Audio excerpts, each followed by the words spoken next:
भीम भीम भीम छोटा भीम. सुनबाई, काय आई? काय बनवते आज जेवण? आज मी लाडू बनवते. अगं बाई, काल पण तेच बनवलं होतं ना तू. अरे काल पण लाडू बनवले होते का? मग आज मी लाडूचा उपमा बनवते. ठीक आहे, चल बनव काहीतरी. ठीक आहे, मग मी लाडू करी बनवते. हा, त्याआधी मी टुनटुन आईला फोन करून विचारते की कशी बनवता. टुनटुन आई, अय चुटकी कुठं निघाली? अहो आई, तो मूर्ख बावळट किरमाडा तो पुन्हा आलाय. तर मग ना मी भीमला लाडू देऊन लगेच परत येते. खिरमाडा? हो हो, तोपर्यंत तुम्ही लाडू करायची तयारी करून ठेवा. आल्याच मी. देवा, काय ग आली पण?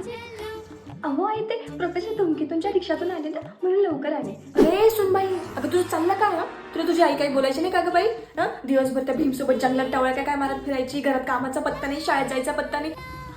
वर तू स्वतःच्याच घरात लाडू चोरायची. तो भीम गेला त्या इंदुमती सोबत लग्न करून. तू काय करते? फक्त लाडू खाऊ घालून काय नाही होत. त्यासाठी स्वतःचं राज्य लागतं, राजकुमारी व्हावं लागतं. ही पोरं अशीच असतं बाई, सुधर जराशी. कुठे चालली? लाडूची पुरणपोळी बनवते. तुझी काही चुकी नाही बाई, माझीच चुकी आहे. मी तुला सून करून आणली नाही.